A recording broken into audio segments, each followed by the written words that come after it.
We're tiering all 32 NFL rosters ahead of the 2024 season today on the Locked On NFL Scouting Podcast.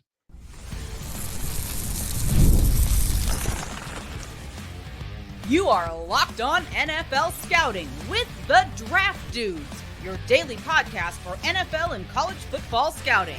Part of the Locked On Podcast Network, your team every day. What's better than this? It's guys being dudes here on the Locked On NFL Scouting Podcast. We're the Draft Dudes. I'm Joe Marino from Locked On Bills. He's Kyle Crabbs from Locked On Dolphins. And we are your NFL experts here with you daily to talk team building across the league on the Locked On NFL Scouting Podcast with the Draft Dudes, part of the Locked On Podcast Network, your team every day. Want to thank you for making Locked On NFL Scouting your first listen every day, and a big welcome and shout out and thank you to our everydayers. Those of you who never miss a single episode, we appreciate y'all being here very, very much. Today's episode is brought to you by Game Time. Download the Game Time app, create an account, and use code LOCKEDONNFL for $20 off your first purchase. Terms apply. Joe, it's a critical day on the calendar because we have a decision to make. I need to know your console and what your username, your gamer tag is going to be for the release of NCAA 25 because we've arrived. I've seen a lot of gameplay on my timeline. It is back. I am excited for the many people across the United States and the world that are going to be playing the new college football game, including myself, and the enjoyment that they are going to have, including myself. I will not be part of Joe Marino. I will not. What console? No, I am not. I am not going to be purchasing a game box. I'm not going to be incorporating video game play into my daily routine or my routine at all. To put the content though. Yeah, I want more time to do the content that I do. I'm not trying to be like, this is the way you should do it. But there is not enough time for me to be investing any of my limited resource of time, the most valuable asset that I have in this. You don't need to do a Bills podcast. You just retire from Locked On Bills.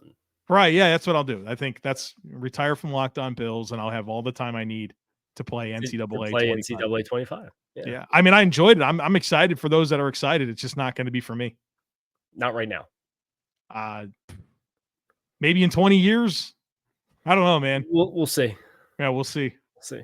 There's going to be, players in the game when I play it next that aren't born yet. So maybe I'll do an online dynasty. Although I was very disheartened to find out that it's only the newest generation of consoles, which I don't have. So I would also have to buy a game box. What do you got? I see you got the Xbox One. I thought I've got an Xbox One and there's another one after that. A PS4. Yeah, they did a whole new generation. I know about the PlayStation 5, but what's the next Xbox? It's Series 1 or something like that. So when we went from the Xbox One to the Xbox Series 1? Yeah, right. We went Xbox from 2 Xbox to Xbox 360 to Xbox One to now Series 1 or something like that. Oh. You probably should have just gone in order like PlayStation did. It'd be a lot less confusing, or like iPhone, where you just every time. Right, no, except for, dude, mine doesn't have a number. I have the XR something. I don't freaking know what number it is. I got the one that's not a number. That's what I have for the iPhone. If I were to do it, I'd get a PlayStation 5. I was always more PlayStation than controllers fit a little better in your hands than the Xbox. Oh, it's the controller by a billion. That Xbox controller sucks, especially when I was younger. We are and well documented. I got 8.25 inch hands. Yeah, brother. Not like you're out here driving an F1 car. I mean, and I got small hands. I got 8.25 inch hands. I got Kenny Pickett hands, man. I can't hold those controllers. If you're gonna let go of the hand to reach the thumb over to push the farthest button on the pad, you get a problem, right? It's not gonna help anybody. It's already an absolute stretch when I need to get something on my phone. It's the top corner. You know what I mean? I got to get some extra support there. Yeah. Imagine me gripping. I know. I think that's where pick up the call would have been when I FaceTimed you this weekend, right? You're holding your little one. And she was trying to fall asleep for a nap. I don't think you've successfully FaceTimed me at a good moment for me in about 6 months. That's life with two kids, right? I'm like, geez, man, Kyle FaceTime me. I got a kid sleeping on me. I'm out doing something, but all right. welcome. Team tiers. Yes, please. Want to do it? You want me to get us? You want me to get started? Yeah, you get us started. Your Okay. ability to explain this stuff is better than So me. we have, over the course of the past 2 months, done by day team deep dives, and at the end of every week, we kind of sort out how we rank each of the position groups for each of the teams within each of the divisions. And then last week we did quarterbacks, head coaches, play caller situations, to kind of fully flesh out all of the variables that don't include the schedule and injuries, but where are you positioned right now in the hierarchy of the NFL? And the work that we've done over the past 2 months, there's been numerical values attached to all the tags that we're giving all the players. It's weighted positionally. You get some coaching lens filter that's put over top of it. We have the final output. We have the final power rankings through our process for the start of the season. This is not to guarantee that this is exactly how it's going to turn out. Now, I have some questions for Joe about our thoughts on some of the categorization as far as teams that I think could over or underachieve. And we'll get into all of that. And that's kind of where we go from here with this story. But right now, it's just the output of what tier your team falls within in the NFL hierarchy, whether that is a team that, and if you're watching on YouTube, here you go, are the conference favorites, a team that is well positioned, in our opinion, for a run, a team that can make a run, a postseason run, if teams that are contenders for a playoff spot, teams that we have a lot of unknown for, but there's pathways in which it could work out, right? And then there's a group of 6 teams that we kind of perceive, yeah, you're in all likelihood probably just building long term. Your aspirations for this year maybe aren't peak, and that's where we sit as we get started with the conference favorites. The only thing I'd add to that is that our process is our process, and we've done this consistently for every team, and we really don't sort it until the very end. Like we don't know what it's going to look like. We just go through this. We certainly take a last check run through to make sure that like we've put all the right players in the appropriate buckets, and you kind of see it for all of the positions at once, and you may make a few tweaks there, but at the end of it, we hit sort, and this is what we get. And we're very kind of like very committed to the process that we go through. So now we're going to share it all to you. And we've made some points. I know we did it last year. We talked about it at the beginning of the process this year. There is a statistically significant predictive value for the overall snapshot. It's not 100%. There's going to be teams that far outperform and far underperform. But I believe there's a certain cutoff and threshold where over the last 2 years, if you scored above this threshold, you had an 80% chance to make the playoffs. So with that in mind, our conference favorites are 2 teams I don't think anybody would be surprised if they made the playoffs again this year. It is the Kansas City Chiefs in the AFC and the San Francisco 49ers in the NFC. Now, we, full disclosure, have the Chiefs as the best team in the NFL with the quarterback lens and the coaching lens from both offense and defense and the talent available on the roster. You put it all together. The Chiefs are the best team in the league by about 10% over the next best team, which is San Francisco. So there's a clear separation for both San Francisco and Kansas City versus the other teams that we think can make a run. But Kansas City is even an extra step up and above San Francisco, which I don't think should be a surprise to anybody. Yeah, when we sorted it all out once everything was populated in the spreadsheet and saw Kansas City at the top, that wasn't a surprise, but there's a pretty sizable gap, like pretty comfortably established in who they are and what they have. And they're better than they were last year. Yeah. I mean, and I guess if you think to yourself, well, they lost L'Jarius Sneed. Yeah, I'm not sure it's going to matter. They got some developing young defensive linemen, offensive linemen. They've added to their skill groups. And I think they're obviously extremely well positioned to win their 4th Super Bowl in 6 years. Mm-hmm. And then you have San Francisco, who is a team who had a lot of retention. They kind of started this process of transitioning players. You think about on the defensive line where they bring in Malik Collins as a step down, but still a quality player versus Eric Armstead and the salary slash that was. And they've asked some players to do some restructures and take some pay cuts. And We have the staring contest with Brandon Ayuk right now. But so much of that nucleus of that team being back and a quarterback that's young and going to continue to get better is, I think, your source of inspiration, along with what, for my money, would be the best just authentic play caller in the NFL, and Kyle Shanahan. So that's the cream of the crop. Obviously, 30 more teams to tier, which we're going to do here in just a moment. So be sure to stick with us. There's nothing quite like being at the ballpark, taking in a Major League Baseball game during the summer. Well, if you want to do that, you got to download the Game Time app. Game Time is an authorized ticket marketplace of Major League Baseball, which makes getting tickets faster and easier, and prices on the Game Time app actually go down the closer it gets to the first pitch. Game Time specializes in killer last-minute ticket deals. They give you an all-in price, views from your seat, and their lowest price guarantee. I mean, simply put, Game Time takes the guesswork out of buying Major League Baseball tickets. So snag the tickets without the stress. Download the Game Time app, create an account, and use code LOCKEDONNFL for $20 off your first purchase. Terms apply. Again, create an account and redeem code LOCKEDONNFL. That's LOCKEDON NFL for $20 off. Download the Game Time app today. Last-minute tickets, lowest price guaranteed. So that was the lead-in and the conference favorites. Kind of the dramatic part is yet to come. And our next tier of teams from this power rankings hierarchy is teams that we think, based on our roster scoring and historical data of being over a certain threshold of points, and just kind of how we feel about the teams individually, teams that are well-positioned to make a run.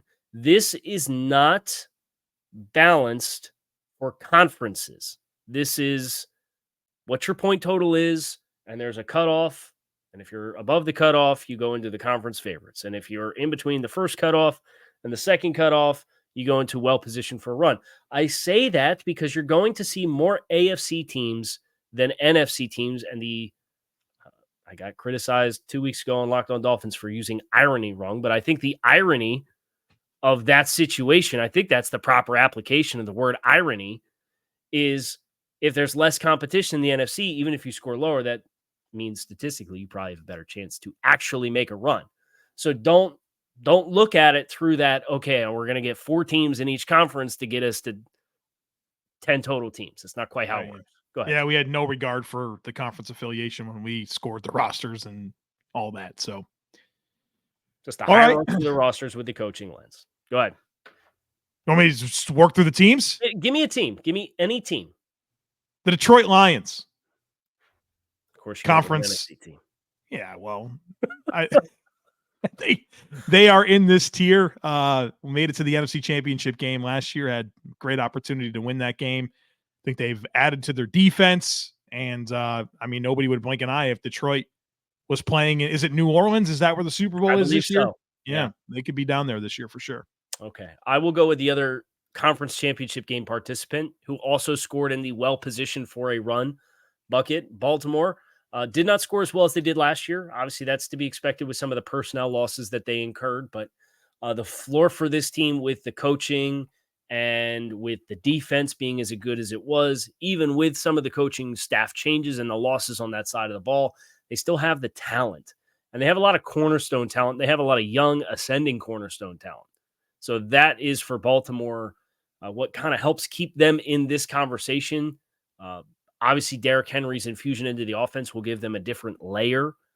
They have one of the deeper tight end rooms in all of football to go with a young player in Zay Flowers that you're excited about. So Baltimore also scored in the stratosphere of teams that are well-positioned in our eyes to make a deep postseason run. So is the Cleveland Browns. Cleveland Browns, they're loaded with talent. It's hard to find weaknesses on this roster, and it just really comes back to the quarterback position. What do you get from Deshaun Watson? How close does he come back to playing at the level that we saw when he was at his best? And if that happens, look out, because this team is dangerous. And, you know, in our administrative resources that we have put together here, Kyle, you kind of put together different heat maps in terms of where rosters are scoring higher or lower. You look at Cleveland, and it's just rock solid across the board. The only thing really is quarterback. And I think, or if you're a Browns fan, I think you're certainly hopeful that Deshaun is ready to be more like what we saw that made them give up all that they did to acquire him to be their quarterback. And even if he doesn't need to reach that, right? Right. That's the craziest thing of all is if you remove the quarterback and the coaching from the equation, you just look at every other position on the roster. How does it grade in our process? Cleveland has the best non-quarterback roster in the NFL. As far as elite defense with game-changing players, really good offensive line. It's a really good and a deep skill group at running back, tight end, and wide receiver. Now, injuries with Nick Chubb may change that for the start of the season. Well, it will change that for the start of the season. So we'll adjust these when it comes time to play games as far as who's actually in and out of the lineup. But the contract talent that the player that they have under contract, it's a very robust team. We've put 5 up in 16 minutes. Yeah, we got to get going. We got to get cooking, Kyle Crabbs. Okay. I'll go with the other NFC team that scored in this tier, and that's the Philadelphia Eagles. Massive coaching upgrades for them with both the offensive and the defensive play caller. A lot of this team back. That's been the thing for them is they're continuing to invest future years of capital and cap resources into retaining the nucleus of this team. They feel they're close.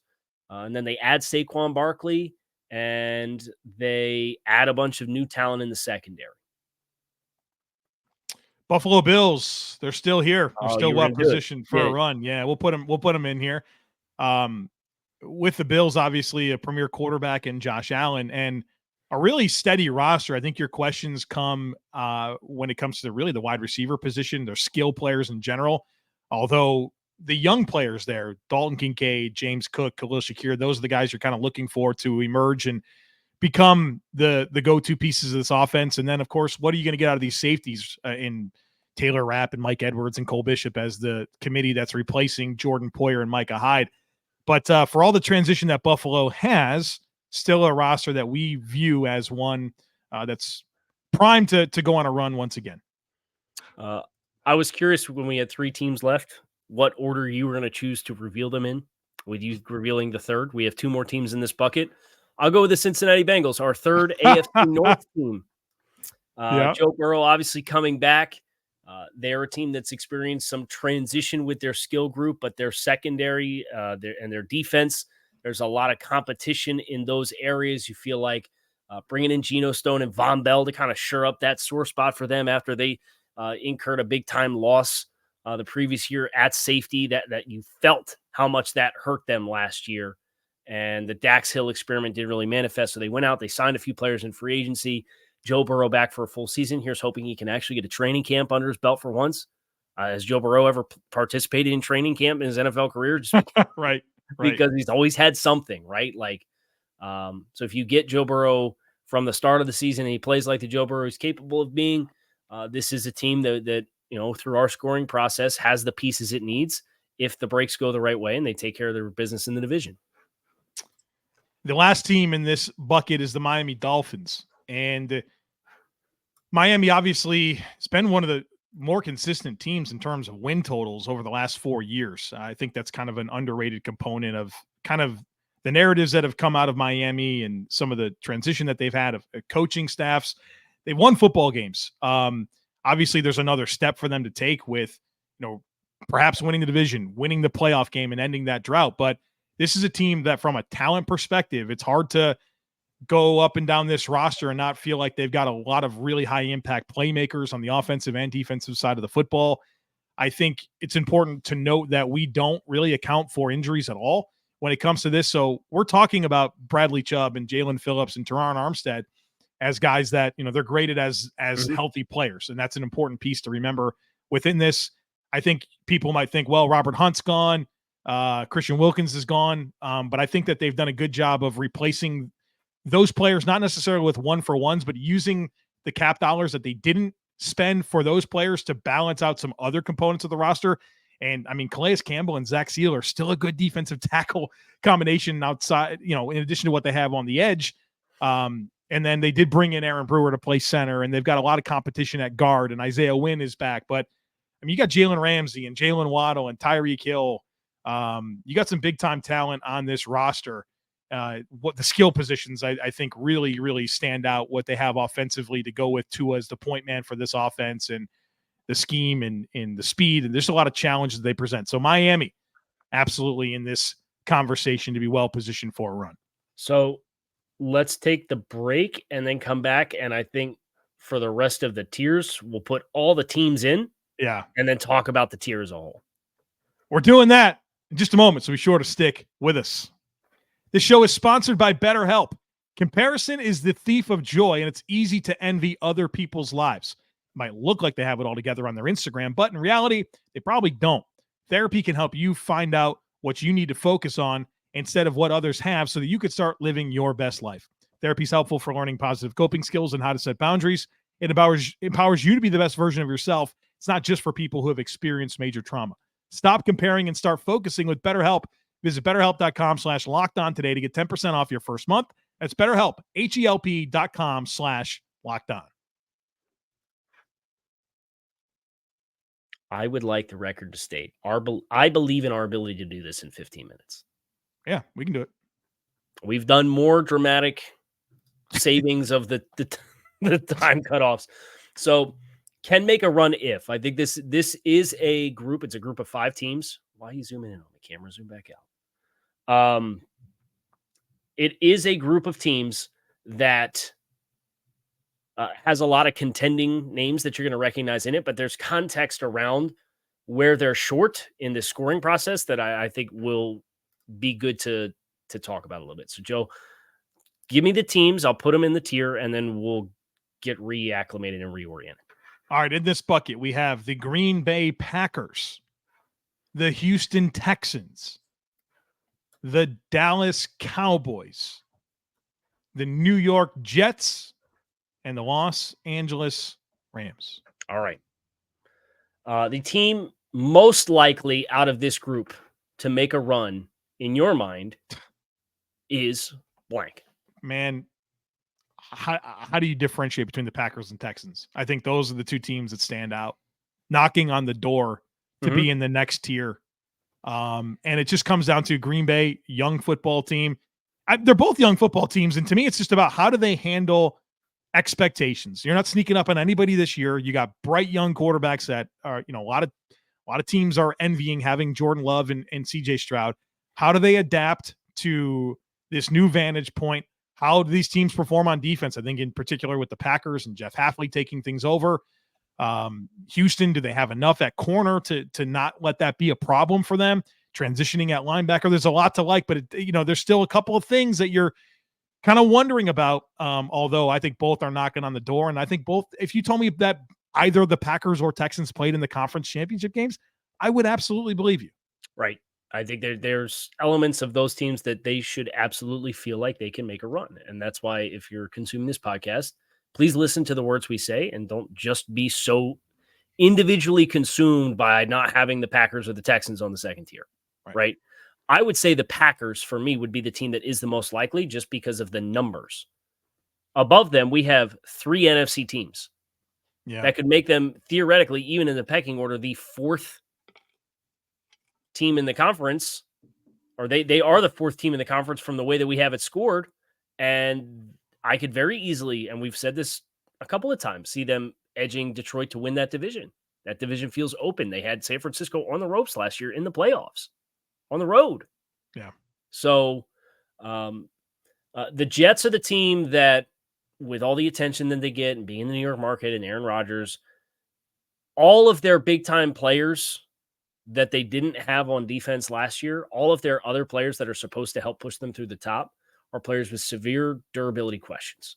And I think that's, for the Jets, the big question is, what does Aaron look like coming back off of the Achilles? How long can Mike Williams stay healthy? How long can Tyron Smith stay healthy? How long can Elijah Vera Tucker stay healthy? And if they get fortunate breaks on that front, I think they are a team that can be present late and make some noise. Yeah, I think Dallas and the Rams in the NFC, I think they're certainly going to be playoff teams. I'd be surprised if either wasn't, but I think Dallas is objectively a worse football team than they were a year ago. And that was a team that had a good record and scored a lot of points, but you kind of wondered, do they have enough horses on defense to not get beat up front when teams can run the ball on them?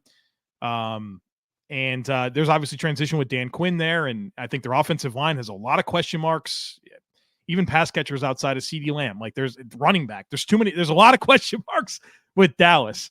And then the Rams, like, I'm really fired up for the Rams offense. Defensively, so much youth, right? So much youth, transition at coordinator, totally new mix in the secondary. And there's a communication point to talk about there that, like, those guys have to be able to play off each other. I think it's going to take a little time to come together defensively, but if it does, I think the Rams are absolutely contender in the NFC.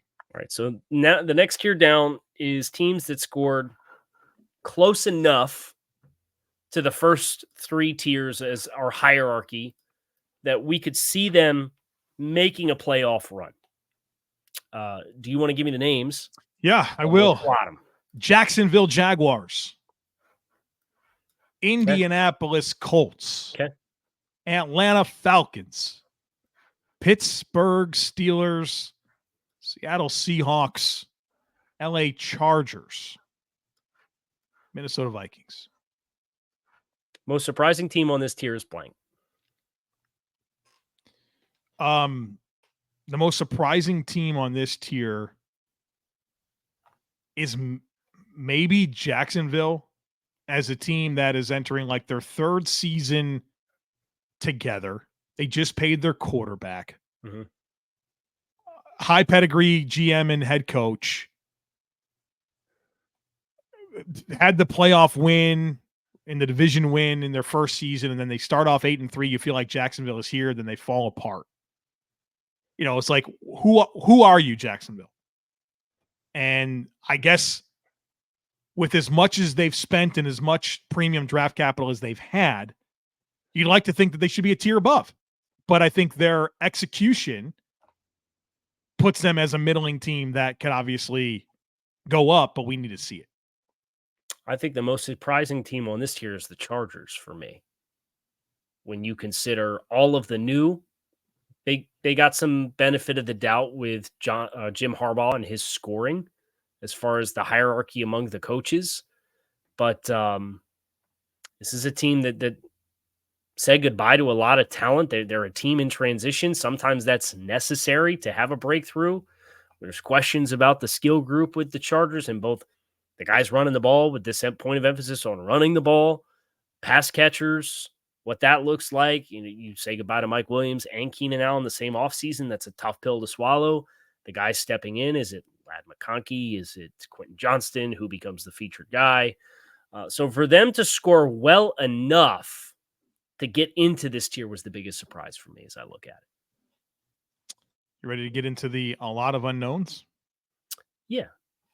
Go ahead. By the way, I'm really excited about a couple of teams in that tier. The Colts and Seattle. Like, I'm in on those teams, and they're like, I don't know if there's preseason hype for either one of them, but I like their coaching staff. I like their young talent. And I was impressed with some of their results last year, despite, I think, some challenging circumstances for both teams. So, like, right. I'm in on Seattle and Indy this year. So, case in point, if you told me any of those teams on that list made the playoffs, you would not be surprised, right? Correct. Right. So that leaves 1, 2, 3, 4, 5, 6, 7, 8, 9, 10, 11 teams. All right. So that's 2/3 of the league is in the, I could see you being among the 14 playoff teams. The teams in the bucket of a lot of unknown: Tampa Bay Buccaneers, New Orleans Saints, Chicago Bears, Denver Broncos, New England Patriots. And that's it. I think this is really easy. Buccaneers, Baker without Dave Canales, and defensively, like half of your lineup has been guys that have really never been starters. The Saints, you turn over your entire offensive coaching staff in a make or break year for Derek you have Carr. Offensive line coaches or questions without your best offensive lineman.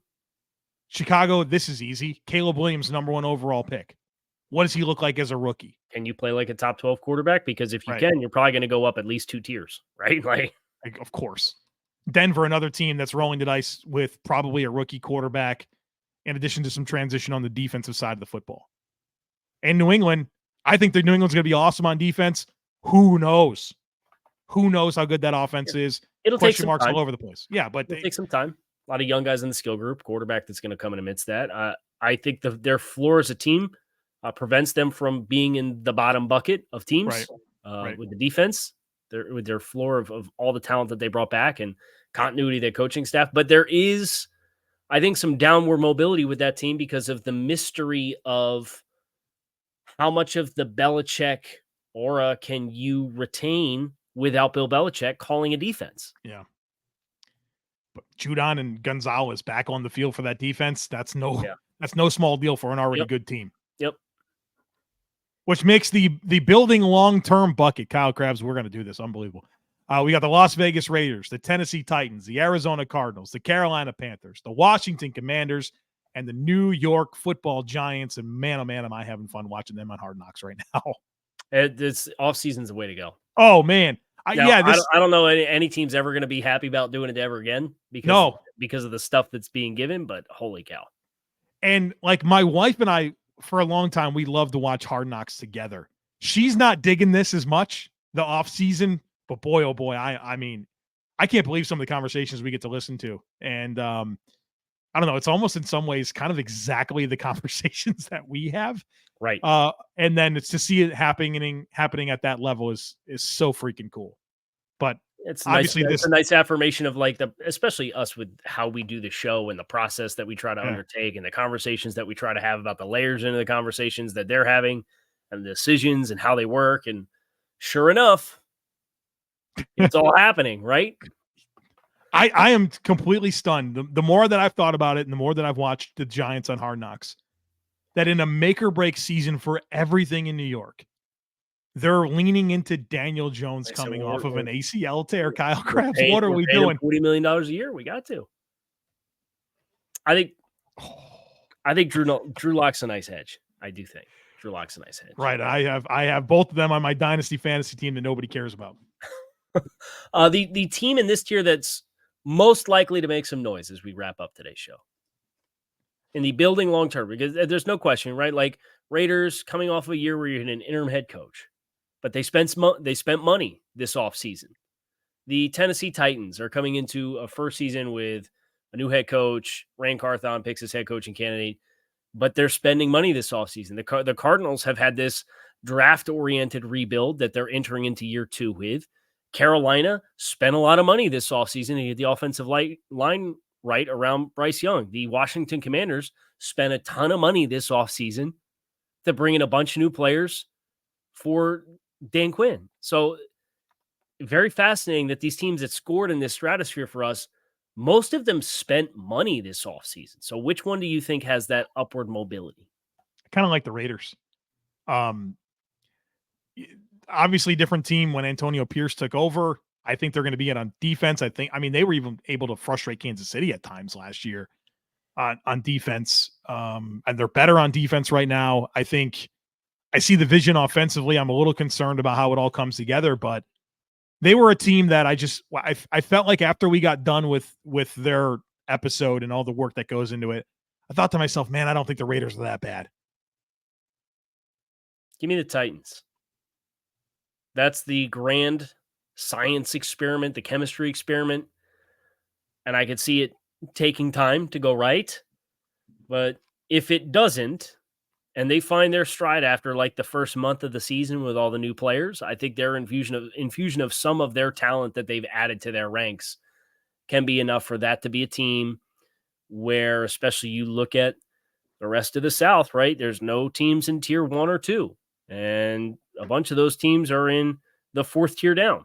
You feel like, hey, maybe that's a team that they can catch their division right and make a little bit of a noise and string some plays together.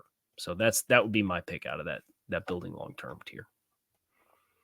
That is going to do it for us here on Locked On NFL Scouting. I'm Kyle Crabbs. He's Joe Marino. We appreciate you guys for checking out the show. We have a great week coming your way this week. We have rookies reporting to training camp this week. Lots to get into. So stick with us. You can find us on YouTube or wherever you listen to your favorite podcast. Make it a great rest of your day. We are out of here.